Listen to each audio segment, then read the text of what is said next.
시편 36편이었습니다.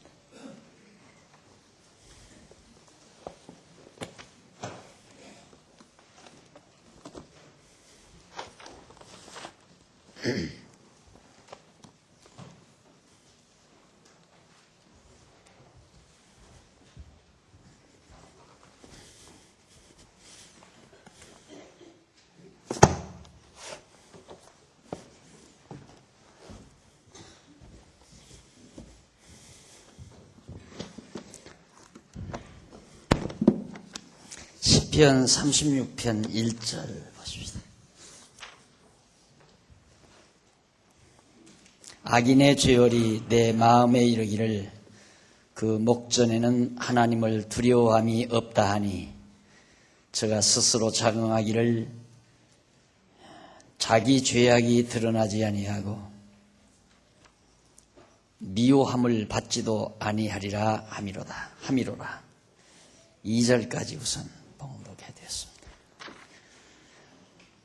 시편 36편 12절까지 1절로 12절까지 이루어져 있는데 여기 내용은 자긍하는 악인 앞에서 인자를 베풀어 주시라고 다윗이 간구하는 그런 노래입니다. 오만방자한 악인들 앞에서 다윗 자기 자신에게 사랑을 베풀어서 자기를 구원해달라 그런 의미와 같습니다. 물론 다윗이 기도하는 모든 찬양 이런 찬양 시들은 역시 하나님께서 자기를 버린 것과 같이 그렇게 극심한 버림을 받은 것처럼 극심한 환난과 여러 가지 고통 속에서 하나님 앞에 드리는 그런 찬양시, 간구 찬양시입니다. 그런데 그 36편 1절로 4절까지 우선 거기 보면요. 4절까지는 악인의 불의한 여러 가지 죄악에 대해서 고발합니다. 1절로 4절. 악인의 죄악 고발이죠. 하나님 아버지 악인이, 여기서 악인은 불택자 내지는 다윗을 반역하는 자들, 악인으로 그렇게 다윗이 묘사를 하죠. 그리고 이제 5절로 9절에서는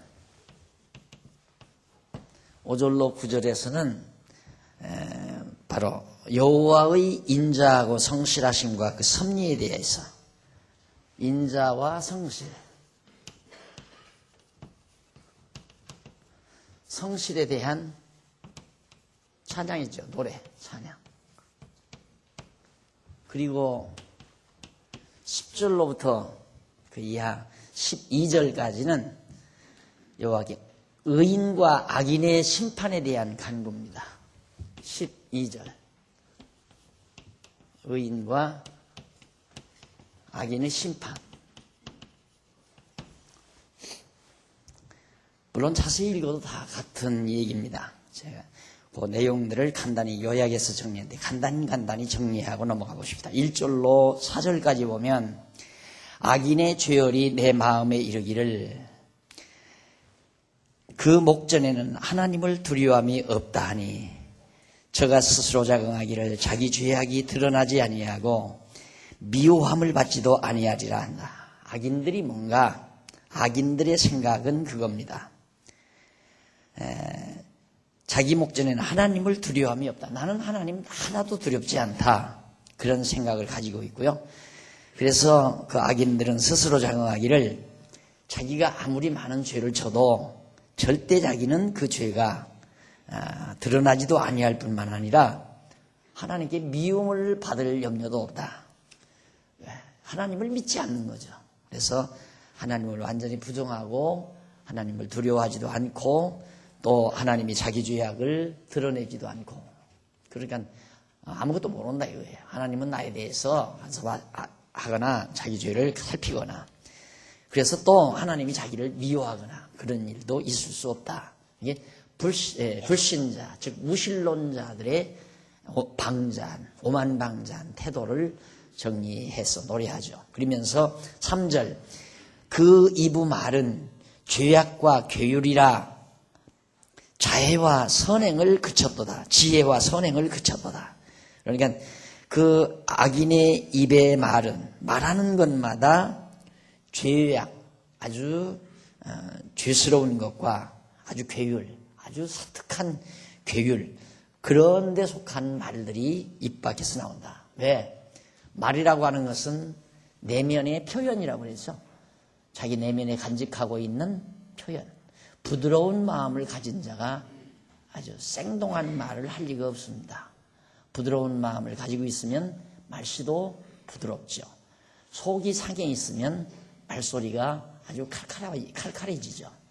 그러나 마음이 평온하면 언어 자체도 아주 부드럽고 평온하게 되어 있는 겁니다. 그래서 사람을 상대해서 말을 나누다 보면 그 사람의 성격을 쉽게 파악할 수가 있죠. 그래서 거친 말, 사악한 말, 남을 비꼬는 말, 남을 험담하는 말, 이런 것들이 그 내면 속의 사악함 속에서 그대로 언어로 표현되는 겁니다. 그래서 말에 실수가 없으면 온전한 자다. 말에 실수가 없으면 온전한 자다. 근데 어떤 사람들은 왜 말은 그래도 마음은 안 그렇다. 천만의 말씀입니다. 언어는 속일 수가 없어요. 말이라고 하는 것은 속일 수가 없어요. 독한 마음을 가지면 언어가 독살스럽습니다. 남에게 상처나는 말을 자주 하게 되죠. 마음이 고우면 남에게 절대 상처나는 말을 하지 않습니다. 그러니까 그 언어라고 하는 것은 속일 수가 없는 자기 내면의 표현인데 다윗이 지금 그 얘기예요. 그 악인들의 말, 자기를 죽이려고 자기를 해하려고 하는 그 악인들의 입의 말은 죄악과 괴율이라서 지혜와 선행을 그쳤도다. 지혜도 멎었고 선행도, 지혜와 선행은 같은 얘기지. 지혜, 선행. 지혜와 선행이 멈췄다. 그러면 지혜란 바로 하나님의 정하신 뜻 전체를 알고 있는 바탕에서 나오는 자기의 사고의 결과, 사고할 수 있는 그 하나님의 전체 시종간의 시작과 하나님께서 천지만물을 창조하시고 종결을 맺으시는 모든 하나님의 정하신 뜻을 깨닫고 나면 그 바탕 위에서 부분을 바르게 보는 시각과 생각, 이런 것들이 지혜에서 나오는 겁니다. 그래야 지혜로워야 그게 가능하다. 그러니까 그 지혜가 있어야 선행도 가능하잖아요. 선행이란 뭡니까? 하나님의 정하신 뜻을 깨닫고 살아가는 삶. 그것이 선한 행동이거든요. 그러니까 지혜와 선행이 끝났다는 건 여기 하나님께서 정해놓으신 이 놀라운 사실을 알면 그 뜻대로 살아가는 행위, 그게 선행이죠. 그런데 하나님이 없다 하면 이 지혜와 선행도 다 멎어져 버리는 거죠. 하나님을 모르면 지혜도 없고 선행도 존재할 수가 없습니다. 그러니까 결국 하나님이 없다고 하는 사람은 자기중심으로 소위 지혜롭다고 생각하는 거죠. 그게 지혜가 뭔가 잔꾀예요. 잔머리. 끊임없이 자기중심에서 자기의 이로움을, 유익과 자기의 이득을 챙기기 위해서 남을 속이고 남을 이용하고 그러기 위해서 권모술수 꾸미고, 야, 저 사람을 이렇게 요리하면 저 사람을 내가 이용해서 돈을 벌 수가 있겠다. 그게 굉장히 지혜로운 줄로 생각을 하는 거예요. 굉장히. 그게 이제 자기중심의 지혜죠. 그건 잔꾀래요. 잔머리, 참새머리. 참새가 딱 어디 가면 열어잖아요. 똑같다. 하나님을 믿는 사람은 잔머리 안 써요. 잔머리 쓰면 안 돼요. 잔머리 쓰는 사람은 피곤해요. 우선 여러분 잔머리 딱 굴리는 사람 보면 피곤하잖아요. 많이 보이는 거. 딱딱 이렇게 상대해 보면 잔머리 굴린다. 그냥 보이잖아요. 피곤해. 그 다음에는 말이 하나도 안 들어오죠. 피곤하다. 하나님 경외하는 자가 뭐하러 잔머리 굴려요? 안 그래? 그러면 거짓말이죠. 기만하는 행위죠. 하나님을 의지하고 하나님이 존재하다고 생각하는 사람은 하나님의 정하신 뜻을 깨닫고 그 뜻대로 하나님께서 모든 만사를 주관한다는 제 대원칙, 그걸 알아야 지혜로운 사람이에요. 그걸 알면 그 뜻이 좋은 줄로 알고 그게 좋은 거예요. 하나님의 정하신 뜻대로 사는 것이 하나님도 좋을 뿐만 아니라 나도 좋은 거죠. 그러니까 잔머리 굴릴 필요 없잖아요. 요리할 필요가 없어요. 요리할 필요. 내가 지금 이 길을 갑니다. 선행을 향해서 하나님의 선하신 뜻대로 살아가는데 여기 방해꾼이 닥쳐와요. 그 사람 미워할 것도 없고 그 사람 증오할 것도 없고 네가 내 길을 방해한다고 해서 내가 가야 될 길을 못 가는 게 아니잖아요. 하나님께서는 나는 이 길로 가도록 정해놓으셔서 인도에 가시는데 그만 그 길을 장애하려고 제3의 세력이 나를 방해하고 나를 험담하고 나로 하여금 고통을 주고 상관없어요.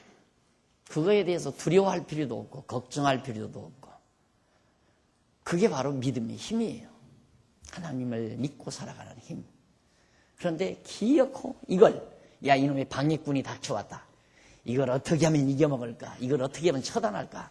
이렇게 궁리하고 저렇게 궁리하고 그래서 밤에 잠 안 자고 누워가지고 이놈을 그냥 형수에 집어쳐 넣어버릴까? 이거 그냥 소리 안 나는 총을 확 가서 죽여버릴까? 별하별 사악한 행동, 사악한 생각이 머리를 막 감싸면 그건 큰일 나는 일이에요. 그건 진짜 자기를 체계적으로 망가뜨리는 바보 같은 행위라 이 말입니다.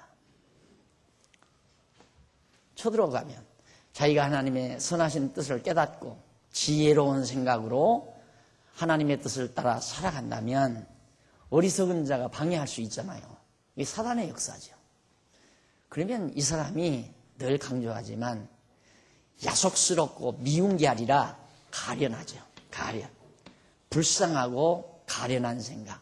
야, 너는 어떻게 그렇게 어리석은 배역을 맡았느냐. 예를 들면 예수님께서 12제자 데리고 이제 만찬하지 않았어요. 그런데 떡을 나눠주니까 다들 제자들이 받아 먹어요. 예수님이 뭐라고 그래요? 이 중에 한 사람이 나를 팔 자가 있느니라. 그러니까 내니까 그러다가 가련 유다가 떡바구니에 손을 넣어요. 그러니까 예수님께서 지금 떡바구니에 손을 넣은 자가 나를 팔 자니라. 그러면서 너는 어서 가서 너 할 일 하거라. 가서 흥정하라. 나 팔도록 가서 돈 받고 흥정해라. 내보내잖아요. 얼마나 당당합니까? 당당하잖아요. 우리 같은 사람의 어리석은 생각 같으면 얘들아 요 놈이 이제 조금 있으면 나 팔릅니다. 야 너희들 이거 해치워라. 그래서 예수님이 지금 이제 세상적으로 말하는 조폭 두목아니에요. 그리고 지금 다 부하들 한 11명 더 거느리고 다니니까 요 못된 생각 좀 하고 있다. 야 요 놈이 지금 조금 있으면 나가서 흥정 올립니다. 야 딱 하면 그냥 끌고 나가서 해치워버리잖아요. 안 한다 이 말이에요. 하나님을 믿는 사람은 그럴 필요가 없어요. 이게 진짜 여러분의 삶 속에서 실감도 나야 될 뿐만 아니라 그렇게 되져야 돼요, 여러분. 그래야 세상을 살지. 여러분 정말 세상이 얼마나 사악합니까? 남 조금만 잘 돼도 못 봐요, 사람들이 옆에서. 그냥 깨물고 뜯고 어떻게든지 짓밟으려고 하고 기회만 있으면 그럼 짓밟아버리고 자기가 쟁취하려고 하고 뺏으려 하고 사기치려고 하고 그냥 눈이 다 붉게져 있잖아요. 이런 험난하고 사특한 세상에서 우리가 어떻게 버티고 살아요? 못 살죠. 그놈하고 싸우다가 그냥 속병 걸려서 나중에는 그냥 성질 같으면 그냥 다윗을 확 깨서 죽이고 싶은데 그럴 수도 없고 힘이 없어서 그러면서 세상을 한번 산다고 생각해 보십시오. 그 인간 사는 건가? 그런데 정말 여러분들이 하나님은 나를 택한 자다. 하나님이 저 악인들 저 속에서 그 악인들 앞에서 나에게 긍휼을 베푸시옵소서. 그들은 하나님이 없다고 하는 사람들입니다. 무서워하지도 않고 하나님이 자기들 죄를 못 본다고도 하고 얼마나 자만하고 오만방자한 사람들인지 모릅니다. 그들 앞에서 나에게 긍휼을 베푸시옵소서. 그들은 지혜도 선행도 다 멈춰버린 자들입니다. 하나님의 택한 백성, 지금 다윗은 지혜와 선행이 멈춘 자가 아니라 지혜로운 그 지혜의 바탕 위에서 선행, 하나님의 뜻을 따라 지금 살아가고 있잖아요. 하나님이 정하신 대로 지금 사울에게 미움도 받고 하나님이 정하신 대로 아들에게 쫓겨나기도 하고 그러면서 지금 고통을 당하는 거예요. 그게 하나님이 정하신 뜻이에요. 그게 선하신 뜻대로 지금 살아가고 있는 거란 말입니다.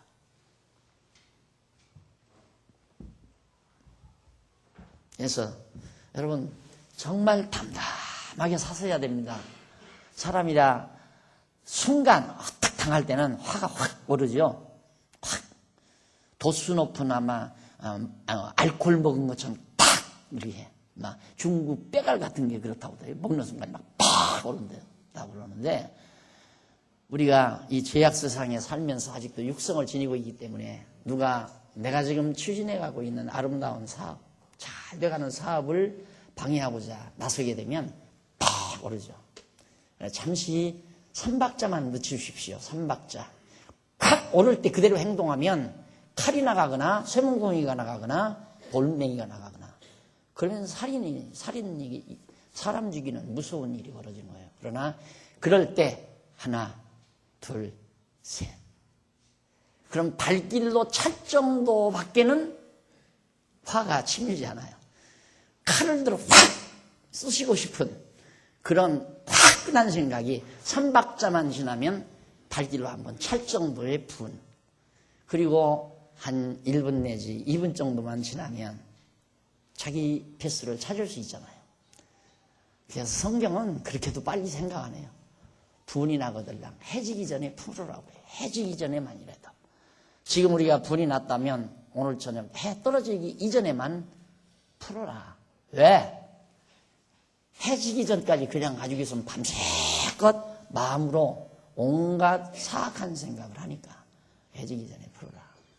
그러나 정말 여러분들 이렇게 말씀을 철저히 잘 배우고 그 말씀이 여러분의 생활 속에 다 잘 양식이 되면 이제 말씀드린 대로 야 너는 어떻게 그렇게 악역을 받았느냐. 예수님이 그랬을 거 아니에요. 너는 하나님께서 너 그 악한 역 예수를 팔아서 십자가에 못 박는 이를 위해서 너는 작정된 자다. 참 불쌍한 자다 이 말이에요. 어떻게 하나님이 사랑해서 나 이 길 하나님의 선하신 뜻대로 살아가는 나를 네가 방해하느냐 이거야. 이게 바로 우리들이 항상 마음의 양식으로 영혼의 양식으로 가지고 살아야 될 정말 특권을 우리들이 모두가 지니고 있는 겁니다. 자 그리고 이제 다윗은 계속해서 저는 그 침상에서 죄악을 꾀하며 그러잖아요. 밤에 침대에 누워서도 온갖 잔꾀를 구상하는 거예요. 아주 음모를 꾸미는 거예요. 저 뒷담을 넘어서 뒤쪽 창문 변소통으로 통하는 창문을 뛰어넘어 가지고 이런 생각. 그리고 또 대적들이 하나님의 택한 백성을 망하게 하려고 별의별 음모를 밤잠 안 자고 침상 위에서 침대 위에서 그걸 구상하고 있다 이 말이에요. 그래서 침상에서 죄악을 꾀하며 스스로 불선한 선하지 못한 길에 서고 악을 싫어하지 아니하는도다. 선한 일은 싫어하고 악은 싫어하잖아요. 악한 일을 하고 싶다. 이 악한 일이란 자기 중심의 생각이고 선한 일이란 하나님 중심의 생각이죠. 하나님 중심의 일이 선한 일이고 인간 탐악에 의한 자기 중심의 일은 악한 일이고. 여러분 정말 그 패스에서 우리가 벗어지면 참으로 괴롭죠. 인생 실패한 것도 같고 내일도 걱정스럽고 이걸 어떻게 살아야 되는지 불길하고 지금 되어지는 모든 일들이 불안하고 내일에 대한 염려와 근심이 몰려오고 그게 우리들의 일상생활 아닙니까? 그런데 우리가 정말 다윗이 지금 노래하듯이 하나님이여 이런 악인들 앞에서 나에게 긍휼을 베푸시옵소서.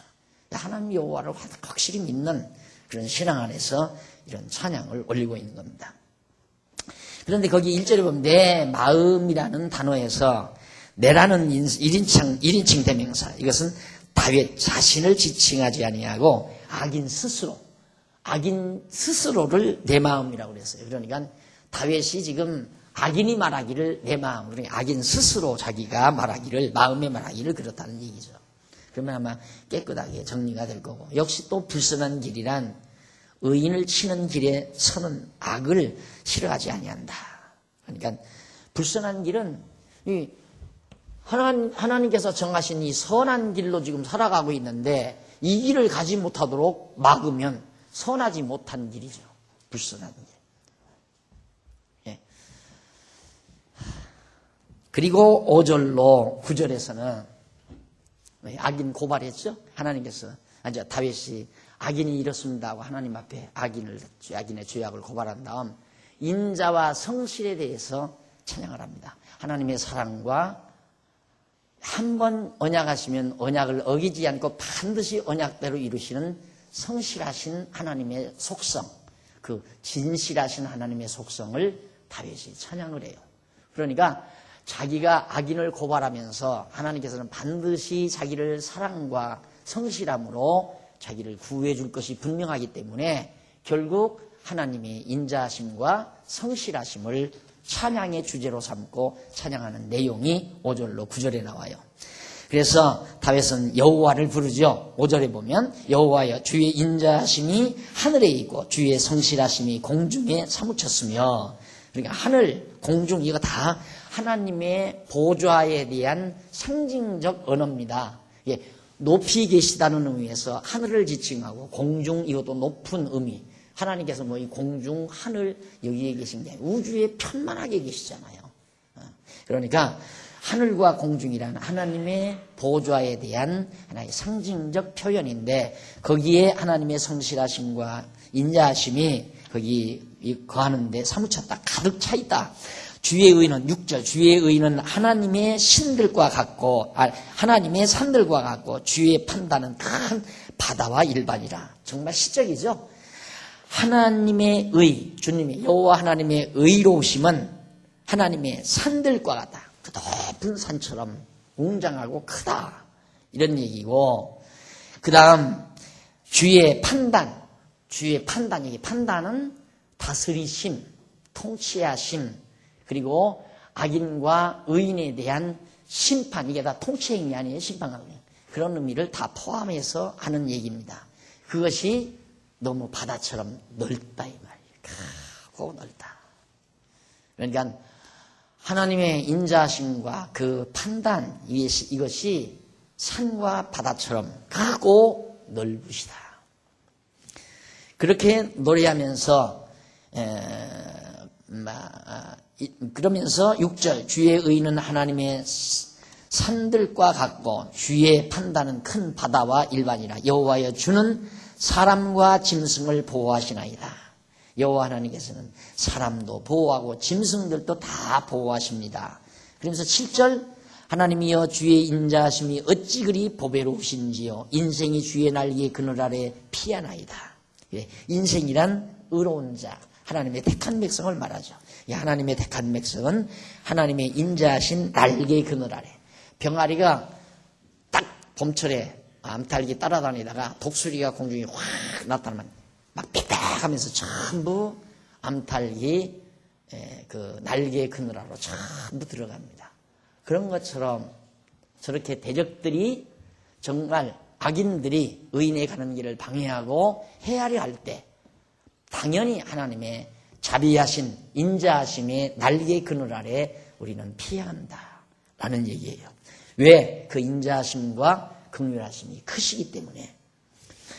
그리고 계속해서 8절 저희가 주의 집의 살진 것으로 풍족할 것이라 주께서 주의 복락의 강수로 마시우시리라. 그러니까 주의 집에 하나님께 주님 앞에 피하면 주의 은총의 날개 그늘 아래 피하면 주의 집에서 살진 것으로 기름진 것으로 풍족히 먹이시고 또 아주 갈증 날 때 생명수 강으로 생명수물로 아주 마시우셔서 우리의 갈증을 다 해소하게 해주신다. 9절 대저 생명의 원천이 주께 있사오니 주의 광명 중에 우리가 광명을 보리이다. 왜냐하면, 왜 그러느냐 하면 생명의 원천이 하나님께 있기 때문에 우리는 하나님의 보호를 받고 우리의 생명이 피해를 당하지 않고 결국 구속함을 얻게 되기 때문에 우리는 주님 앞에 피하는 겁니다. 그런 얘기예요. 그러면서 10절로 12절 여기 나오죠. 악인과 의인과 악인의 심판에 대한 노래예요. 하나님은 반드시 의인과 악인을 심판한다. 근데 우리들이 보통 이런 문구를 과거에 볼 때는 의인과 악인을 심판하시는 그 심판이 뭐냐? 그것이 이제 도덕 기준. 우리 인간 세계에서 상대적인 하나의 생활의 룰. 그러니까 인간 대 인간 사이에서 서로가 덕스럽게 지켜나가야 될 길이란 말입니다. 덕을 세우며 살아가야 될 길. 그게 도덕이죠. 그러니까 예를 교통도덕. 그러면 언제나 우측 통행을 해라. 차는 좌측으로 통하고. 이게 딱 하나의 길을 정해놓잖아요. 왜? 덕을 위해서. 그럼 그게 교통도덕이에요. 그러니까 인간과 인간 사이에서 만들어진 하나의 도덕이죠. 이 도덕에 의해서 의인과 악인을 심판한다. 이렇게 생각하면 성경이 전혀 풀리질 않아요. 그게 아니고 여기서 의인은 하나님이 좋으신 뜻대로, 기쁘신 뜻대로 선택해 놓은 택한 백성을 말하는 거고, 악인은 하나님이 버린 백성, 유기된 백성을 악인이라고 그러죠. 그러니까 하나님이 이미 뜻을 그렇게 정해 놓으셨으니까 그 하나님의 정하신 뜻대로 심판을 하십시오. 그러니까 악인은 구원하고, 의인은 구원해 주시고 악인 멸망에 처하시기를 원하나이다. 이게 이제 심판이죠. 이미 정하신 뜻에 따라서. 근데 우리는 자꾸만 내가 어떻게 행동한 것에 따라서 일일이 가치를 매겨가지고 그 행동의 결과에서 인과응보의 원칙에 따라 이 땅에서 도덕적으로 불순하게 그렇게 산 자는 죗값을 받기 위해서 멸망을 당하고, 선을 많이 베푼 자, 부지사업도 많이 하고 자선사업도 많이 하고 이 세상에서 인간사회에서 좋은 일을 많이 한 사람, 굶주리는 사람들에게 먹을 것도 주고 입혀길 것도 주고 그렇게 좋은 일을 많이 한 사람은 상을 주어서 정말 그가 높이 추앙을 받게 만들어주는 그런 생각으로 우리가 얘기를 하면 성경은 하나도 풀어가지를 못해요. 그리고 또 잘못하다 보면 그렇게 성경을 풀면 결국은 기독교도 하나의 도덕 종교. 도덕 종교는 인간들이 만들어낸 종교를 말하는 거거든요. 인간들이 만들어낸. 그러니까 유교와 같은 도덕 종교는 그 공자가 만든 게 아니에요. 공자가 만든 것이 아니고 그냥 사회를 이루어서 사람들이 모둠살이를 살아가다가 보니까 야 이렇게 하자. 우리 이러니까 서로 불편하니까 이렇게 하자. 저렇게 하자. 야 너 이 김신혜하고 우리 이신혜하고 이렇게 가까이 사는데 우리 어떤 룰이 없으면 잘못하면 서로가 싸움하고 그러다가 서로 다 망하니까 그러지 말고 요만큼 딱 잘 잘라서 여기 금 그려놓고 이쪽은 이씨 땅이라고 하고 이쪽은 이씨 땅이라고 이쪽은 김씨 땅이라고 하자. 그 정해놓은 거예요. 그걸 딱 정해놓고 이제 살아가게 되는 거죠. 또 뿐만 아니라 살아가다가 불편한 것은 자꾸 만들어 가잖아요. 이러면 안 된다. 너 이러니까 내가 기분 나쁘다. 그렇게 해서 서로 투쟁이 벌어지니까 자연스럽게 그 사회에서 만들어지는 공통된 어떤 질서 개념. 그것이 이제 도덕적인 하나의 기준으로 만들어지는 거죠. 그걸 이제 공자가 체계화한 거예요. 글로 체계화해서. 그래서 이제 소위 그 체계화된 그런 내용들을 이제 향교 같은 데서 가르쳐서 이제 그때는 교육이죠. 그것도요. 가르쳐서 계속해서 사회를 질서 있게 만들어가는 하나의 그 교육제도. 그걸 이제 유교다 그렇게 말하죠. 그리고 어떤 사람은 유교는 종교가 아니다 또 그렇게 말하는 사람도 있거든요. 그런데 유교도 천개념을 불러 넣어요. 이 천개념을. 하늘 개념을 집어넣는다. 왜? 어떤 그런 초월적 개념을 전제하지 않고는 도덕도 설명이 안 된다 이 말이에요. 그러니까 예를 들어서 부모에게 불효하면 벌 받는다.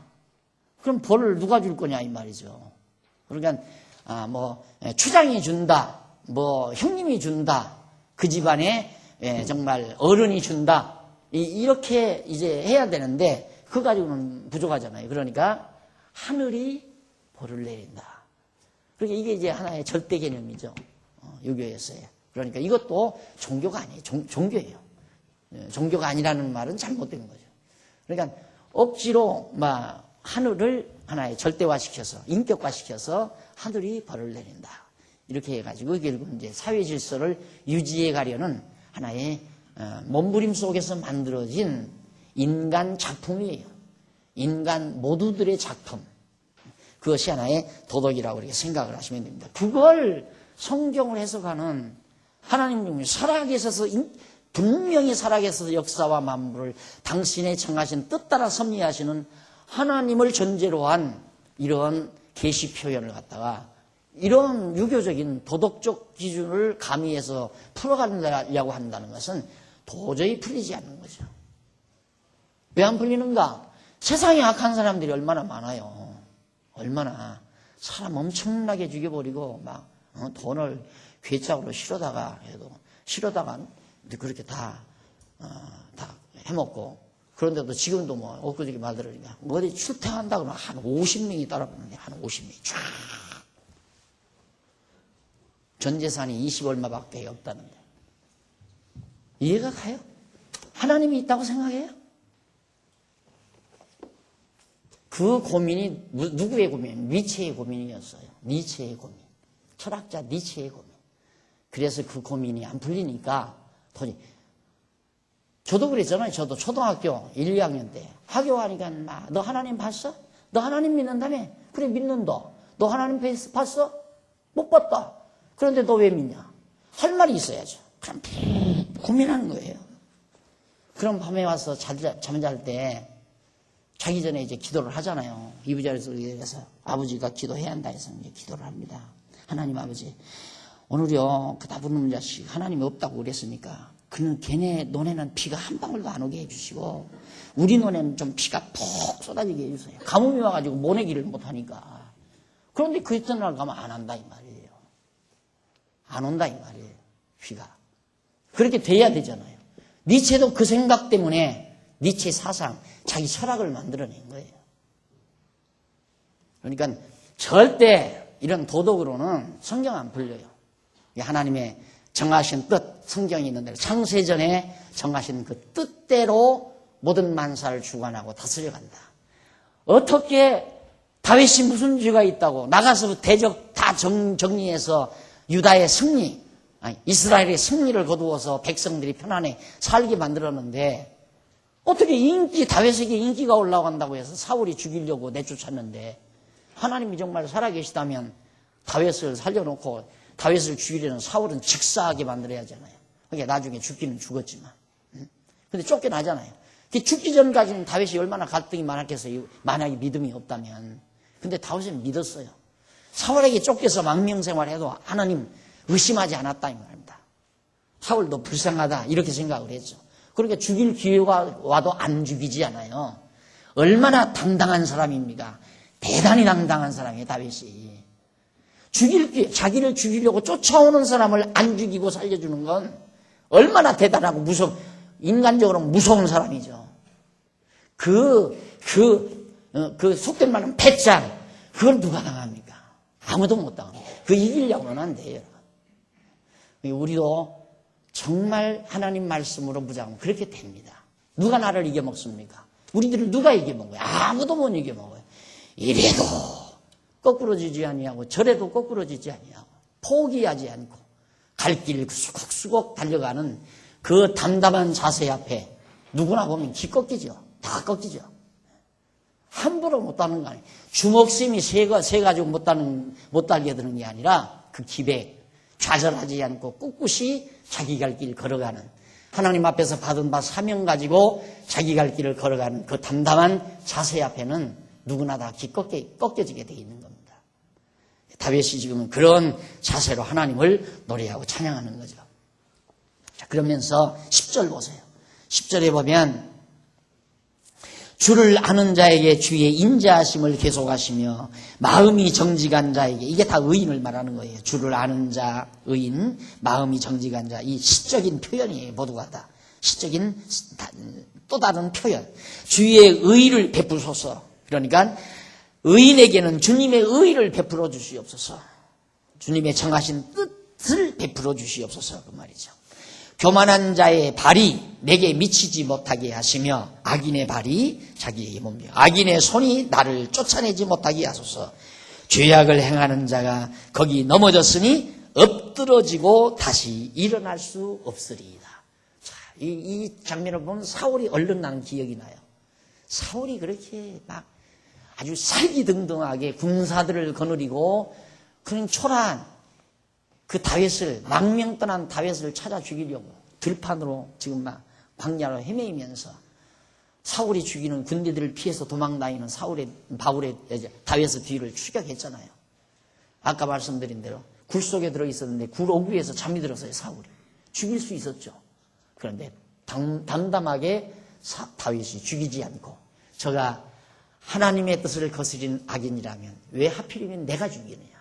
내가 안 죽여도 하나님은 이방인의 손에 의해서 죽게 하실 것이니까 가만 두어라. 신하가 명령만 하라. 내가 창 꽂을 테니까, 머리에 창을 꽂을 테니까 아수라 이 말이에요. 그런데 결국은 어떻게 됐습니까? 정말 사울은 이방 대적들에게 몰려서 결국 비참하게 되는데 의자에 앉았다가 그냥 거꾸로져 즉사해버렸잖아요. 사울 왕이. 다윗은 그걸 지금 노래하는 것 같은 느낌을 받아요. 죽지도 않았는데 이렇게 노래했다면 그렇게 죽을 걸, 악인이 그렇게 죽는다는 사실을 믿고 있었던 것. 악인은 망하게 돼 있어요.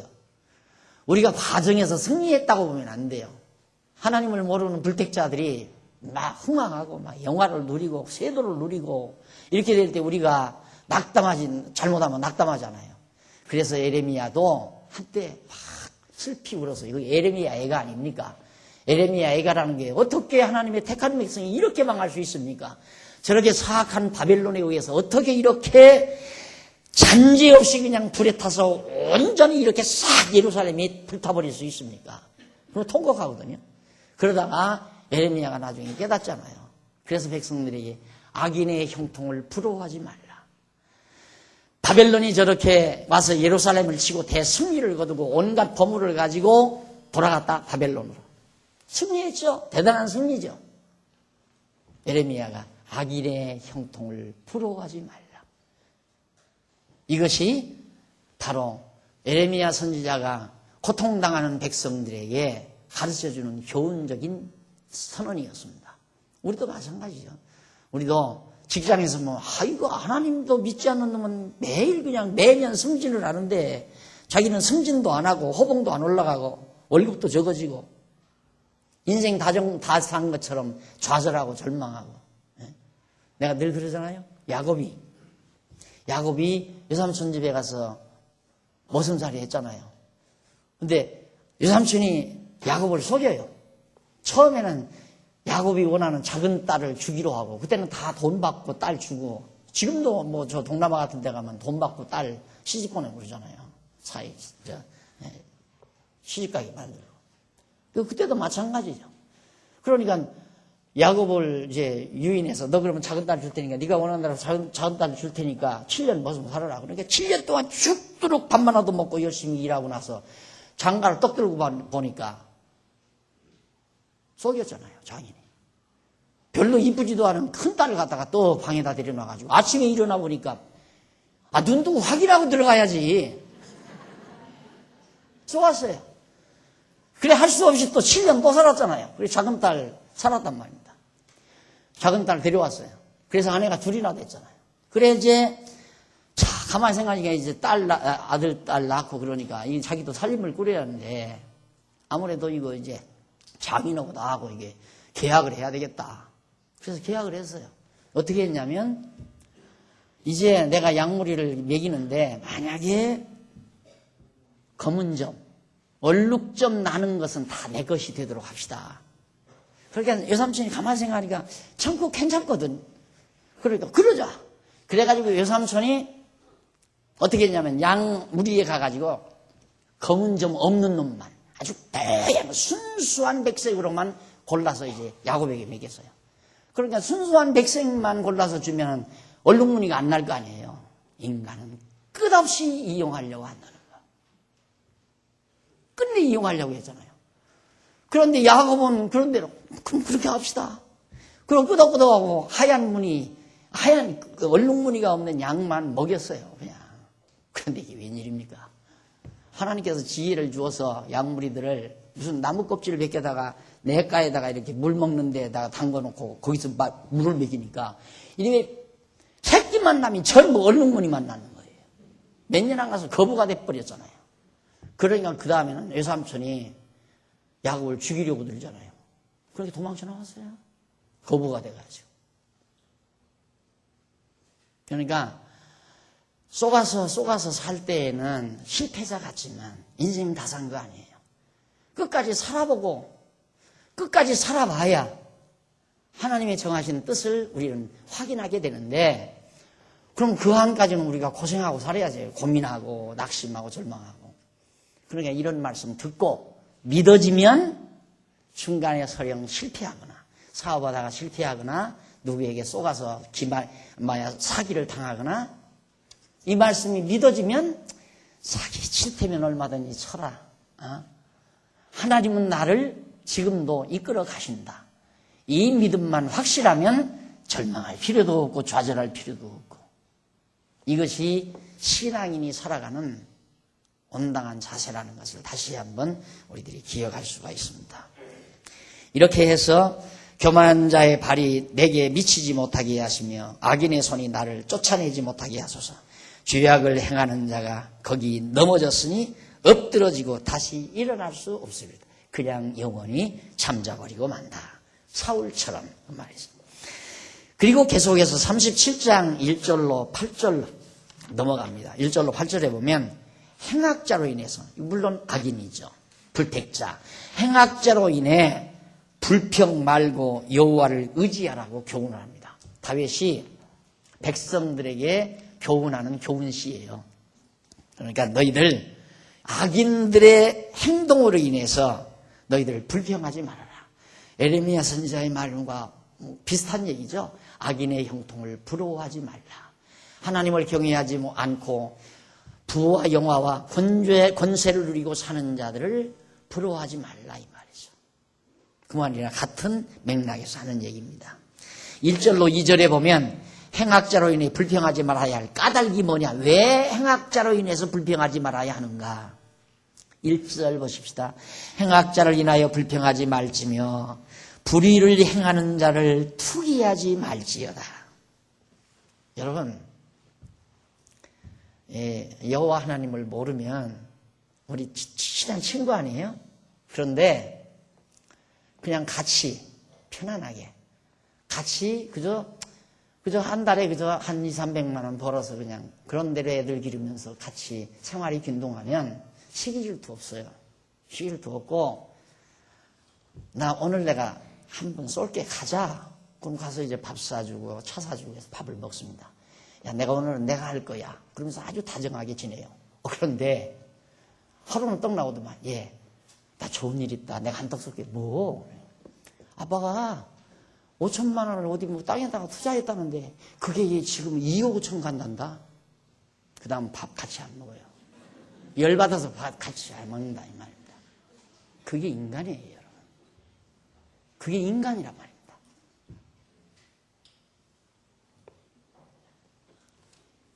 그러니까 우리가 정말 하나님 모르고 산다는 것이 얼마나 고통스러운가를 알 수 있잖아요. 그게 내게 없어야 되는데 안 그래? 그런 마음이 내게 없어야 편안할 거 아니에요. 그런데 그게 자연스럽게 나오는데 어쩔 거예요.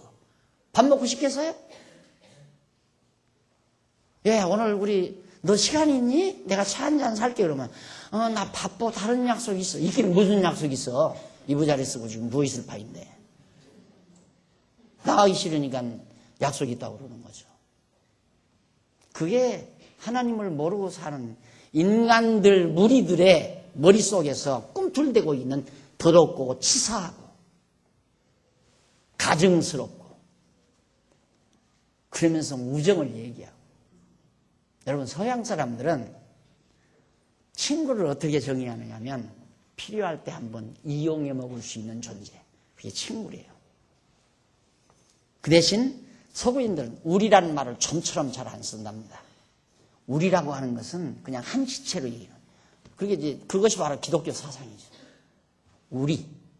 우리말로는 양우리의 그 어감이 거기 들어있잖아요. 한 우리 안에서 사는, 한 지붕 밑에서 사는 우리 개념이라고 하는 것이 그렇게 깊고, 그러니까 좀처럼 서구인들은 친구란 말을 사용할 때는 언젠가는 너 필요하면 내가 한번 이용해 먹을 수 있는 존재, 그걸 친구로 생각을 하고, 우리라는 개념은 죽으나 사나 세상 끝날까지 함께 동고동락 하려는 생각, 그런 생각이 없으면 함부로 친구들에게 어떤 사람에게 소개할 때 우리 형제입니다 이렇게 소개하지 못한대요. 안 한대요. 좀처럼. 그러니까 하나님 여호와를 중심으로 해서 생각이 바뀌어지지 아니하면 정말 우리 개념이 어떻게 생기겠어요? 어떻게든지 내가 저 사람을 이용해서 내 이익을 챙기려고 하고, 저 사람 때문에 내가 손해를 안 보려고 하는 생각. 그래서 참 세상 살기가 고달프고 힘든 거고, 교회 생활도 마찬가지잖아요. 우리는 아직도 예습성이 남아있기 때문에 그런 것들이 교회를 이루어가는데 허다한 장애를 입는 거 다 알죠. 그러니까 또 참아보고 또 한 해를 더 참고 하나님의 말씀을 또 한 해를 또 가르쳐보고, 다음 해보다 전해보다는 이제 한 해 가르쳤으니까 좀 더 낫겠지. 그리고 기다리면서, 참고 기다리면서. 오늘 오전에 강의한 것도 바로 그런 개념 아니에요? 우리 개념이 아니면 그렇게 할 수가 없죠. 예를 들면 형제가 5이 있습니다. 그런데 형제 5이 있는데 제일 건강하고 힘 있는 형제가 이 물건을 하나 나누는데 제일 무거운 쪽에 들 거 아니에요? 야, 너 몸 약하다. 저 뒤에 가서 가벼운 꼬리 부분 들어라. 내가 이 무거운 부분을 내가 들게. 그 형제들이 그렇게 하는 거 아니에요? 그런 개념으로 살아야 이게 아름다운 교회가 되는 거거든요. 근데 그게 우리 개념이 없이는 그게 불가능한 거란 말입니다. 그러니까 내가 너무, 어떻게 보면 내가 너무 이상이 높은가? 근데 내 이상이 아니거든요. 내가 만들어낸 이상 같으면 공산주의 이상이나 비슷한 이상으로 나도 치부하겠는데, 하나님의 말씀 성경이 그렇게 가르치니까 이건 완전할 수는 없지만 그런 쪽을 향해서 가야 되는 것만은 분명하다. 그거 확신하고 있다 얘기예요. 그러니까 아무리 가르쳐도 무거운 쪽은 들기 싫은 거예요. 힘이 있는데도 무거운 쪽은 들기 싫다. 왜? 몸 약한 동생이 지금 무거운 쪽을 들고 가는데도 거기를 힘이 있는 형제가 형이 안 들으려고 하는 것은 자기 편안하려고 하는 생각 때문에 안 들으려고 할 거 아니에요. 그러니까 힘없는 동생이 그냥 낑낑 들고 할 수밖에 없는 거죠. 그게 아름다운 모습이 아니잖아요.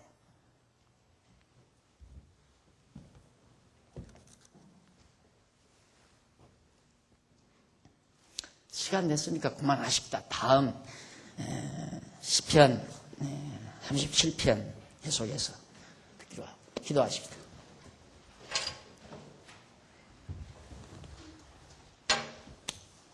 하나님 아버지,